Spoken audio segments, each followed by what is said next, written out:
Western Mass News is your local sports authority. Controversy sparked over the unequal treatment between the men and women's basketball teams at the NCAA tournament. This after players from the women's team taking to social media frustrated over the lack of workout equipment, food service, and much more.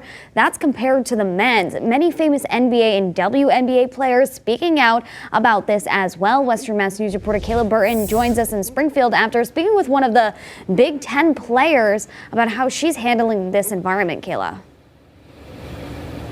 Sarah, I spoke with junior guard from the Northwestern women's basketball team, Sydney Wood, who tells me after learning this and experiencing it firsthand, she and her teammates were very upset. But she does tell me that seeing the nationwide positive response is very relieving.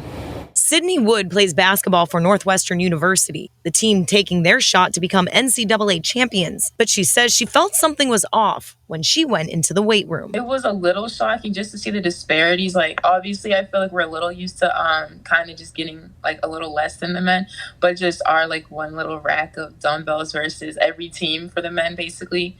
I think is what I saw was getting their own weight room. I feel like that was like definitely shocking. The top picture is what the weight room for the men's basketball teams in Indianapolis for the NCAA tournament looks like, compared to seeing the bottom picture, the weight room set up for the women's teams, only this little rack. But that's not all. The comparison of food quality between the men and women, as well as the amount of gear given to players, also a concern. After numerous NBA and WNBA players expressing their frustrations on social media about the issue, NCAA's Vice President of Women's Basketball, Lynn Halsman, speaking out, saying in part, quote, "We acknowledge that some of the amenities teams would typically have access to have not been as available inside the controlled environment." She says in part, this was due to the limited space, and the original plan was to expand the workout area once additional space was available later in the tournament. But Wood says there's a deeper issue here. I just feel like, that's like a big part of it is we don't even get the same like exposure or marketing. So, kind of to put us on fair footing, that's kind of has to be something that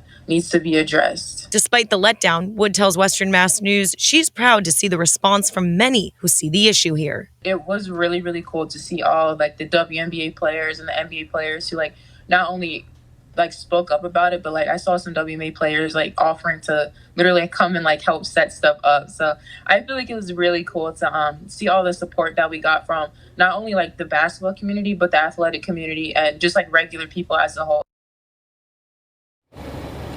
Now, after seeing these issues, NCAA officials are already stepping up efforts in order to provide a better and more equal environment for these women's teams who, by the way, are already in tournament play. Reporting for Western Mass News, I'm Kayla Burton.